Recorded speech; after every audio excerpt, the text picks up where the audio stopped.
Teman-teman kan di sini kan saksi juga ya. Bagaimana sudah berapa minggu ini kita gas terus soal undang-undang perampasan aset ini, kita maksimalkan mengundang atau memenuhi permintaan pemberian pendapat ya, dari berbagai elemen masyarakat terkait RUU perampasan aset. Perlu kami sampaikan bahwa undang-undang ini adalah undang-undang yang sama sekali baru, bukan undang-undang perubahan. Karena itu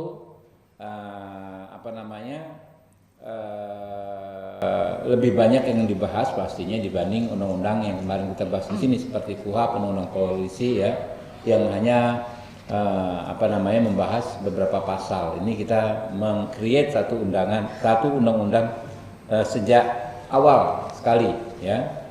Bagaimana di konstitusi kita, DPR memiliki kewenangan untuk membentuk undang-undang. Untuk membentuk undang-undang itu kita dimulai dengan penyusunan. Nah, kemarin kita dikritisi kenapa waktu penyusunan masyarakat nggak dilibatkan. Nah, ini kita libatkan maksimal masyarakat mulai penyusunannya ya. Kita minta masukan dari masyarakat ya, dan banyak sekali masyarakat yang memang antusias ingin hadir di RDPU di hari ini ya. Saya sampaikan ini sejauh ini yang sudah kita dengar ya, masukan dari masyarakat. Yang pertama dari Kepala Badan Keahlian DPR RI 15 Januari, kemudian dari pakar hukum Kurnia Ramadana, dari Prof. Dr. Hipnu Nugroho, Dr.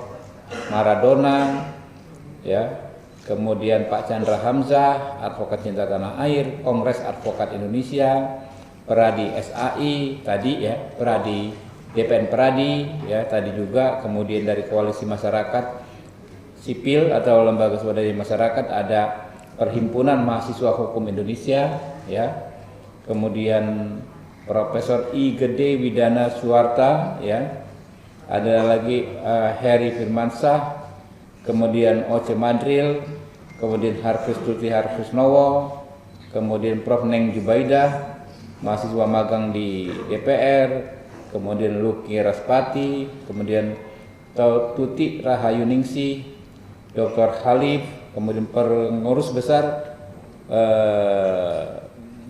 Serikat Mahasiswa Muslimin Indonesia PBSMI ya. Kemudian ada juga Dr. Yusuf Saifuddin, kemudian ada Dr. Didi Sunardi, ada perwakilan senat mahasiswa tadi dari Universitas Islam Negeri Syarif Hidayatullah Jakarta ya. Untuk yang akan segera memberikan masukan dalam waktu dekat ini, diantaranya ada dari BEM Trisakti. Saya tadi sudah berkomunikasi dengan presidennya ya, Saudara Putra ya, Saudara Putra. Insya Allah mereka juga berkenan hadir di sini ya, dan ada beberapa BEM lagi kita berikan kesempatan untuk memberikan. Mana Bu Ica? Ini mana ya daftarnya ya yang akan hadir ya? Sorry ya.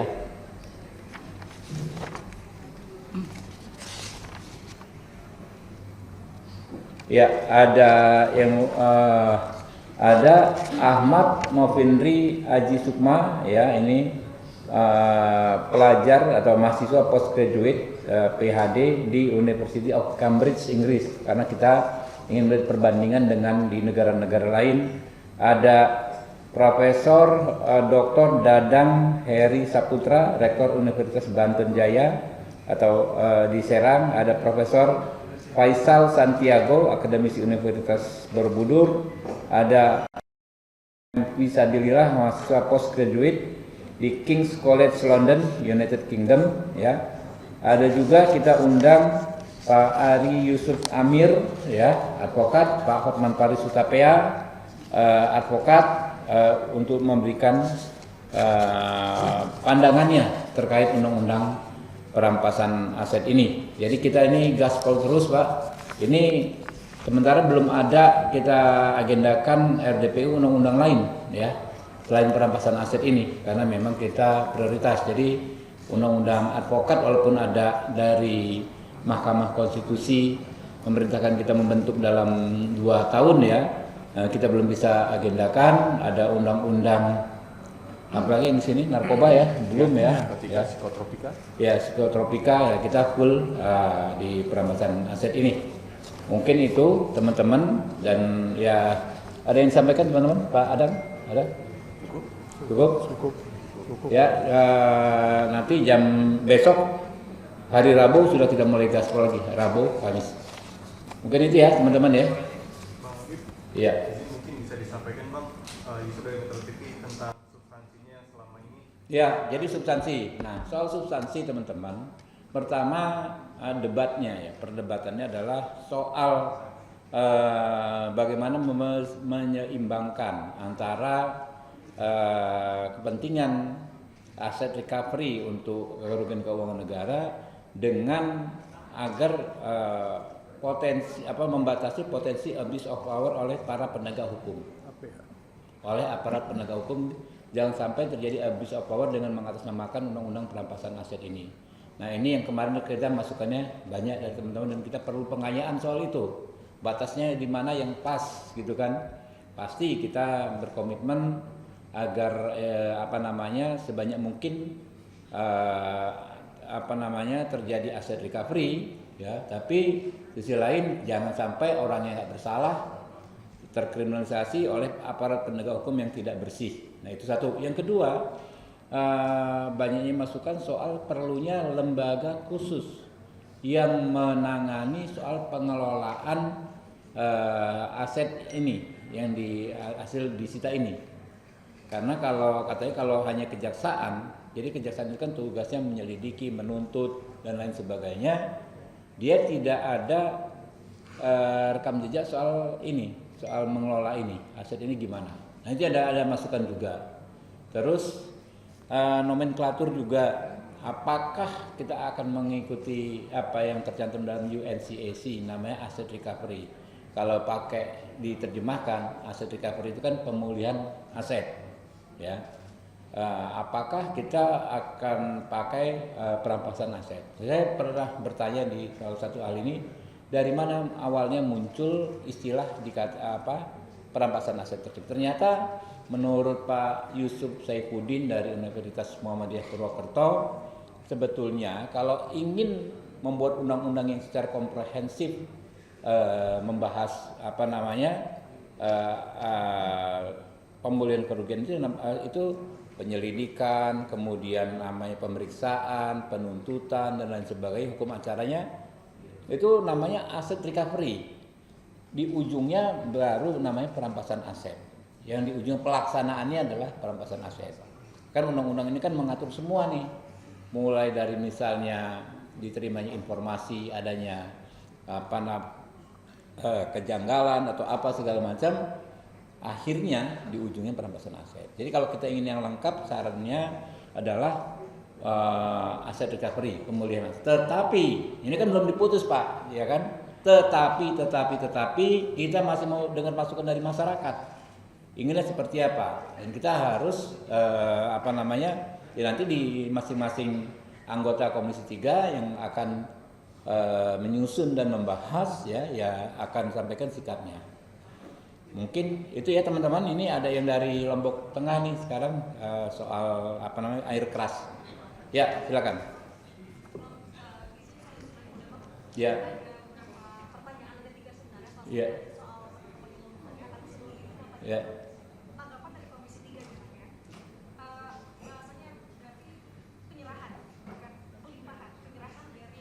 Apa gitu? Oh, oke.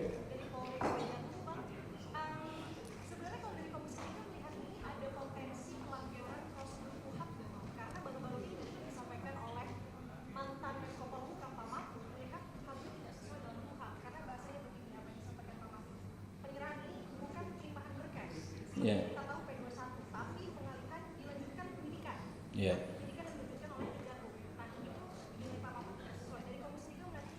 Ya, kami kan gini nih ya Mbak ya, kami ini anggota DPR bukan hanya berkepentingan untuk bicara, tapi kami justru harus mendengar, termasuk masukan dari Pak Mahfud.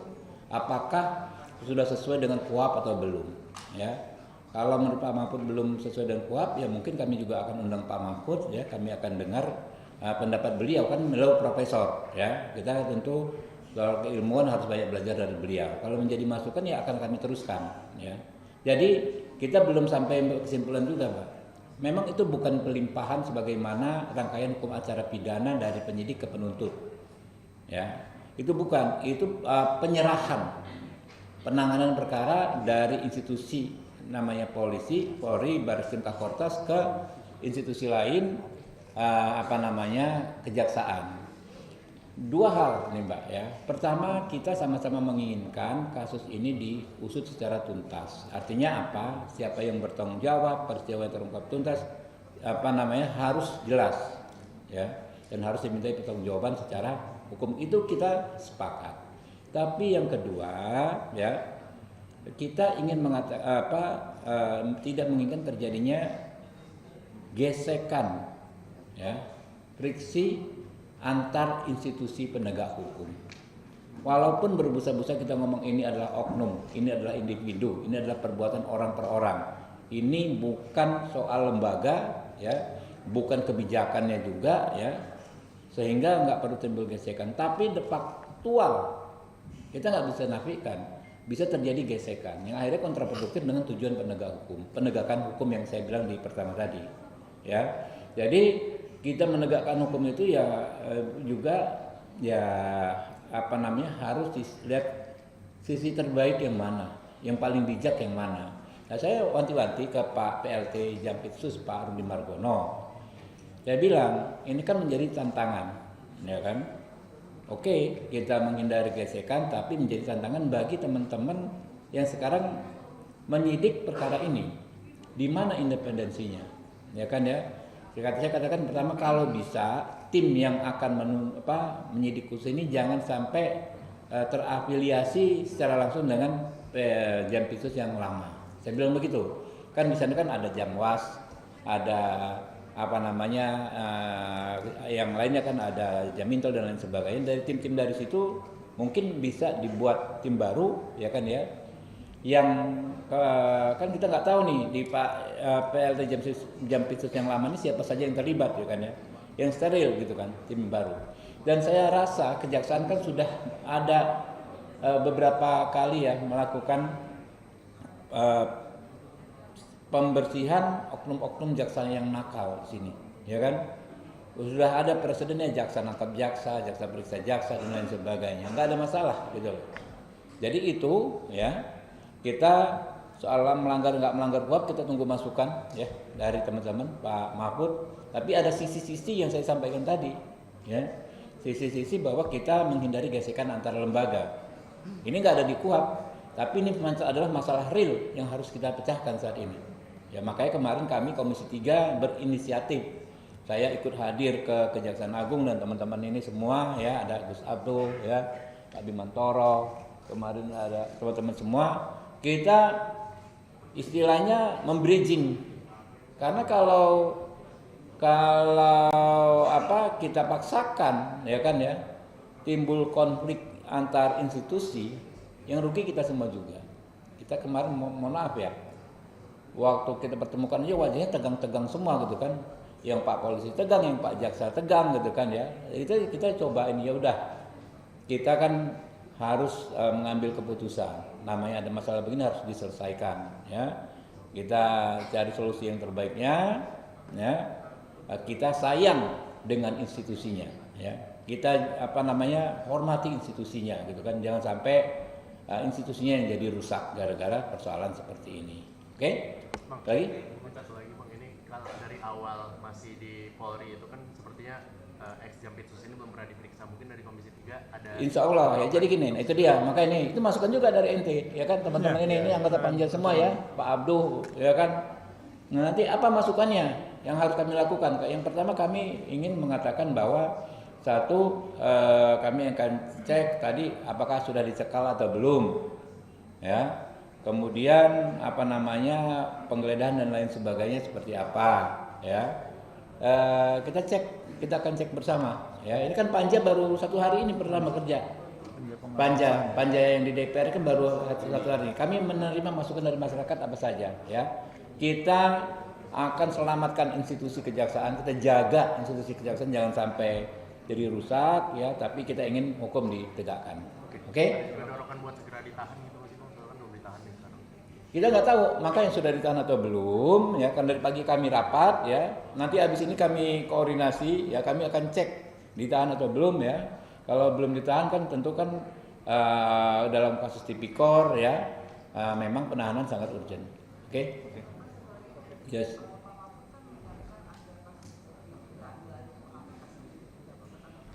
Ya, boleh saja ya, silakan saja kalau KPK kan punya kewenangan. Tapi gini, kita kemarin sudah sampaikan bahwa kasus ini disupervisi langsung oleh KPK, kan sama aja, ya kan? Jadi KPK melakukan supervisi gitu, oke? Yo, makasih ya, yo. Langsung yang Lombok Tengah nih, seru juga nih. Yo.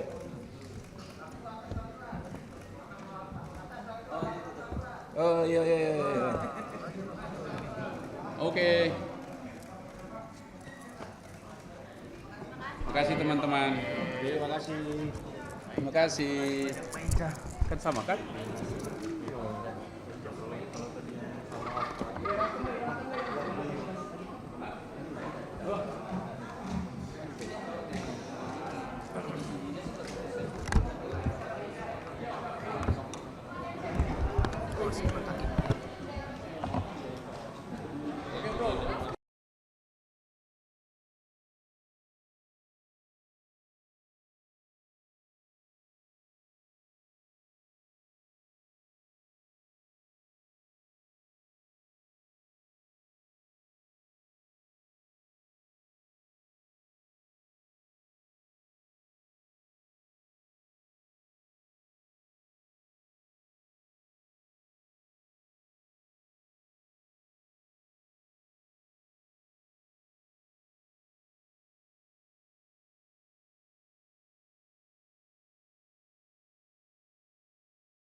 Jelajahi cara baru mendapatkan informasi. Download Metro TV Extend sekarang.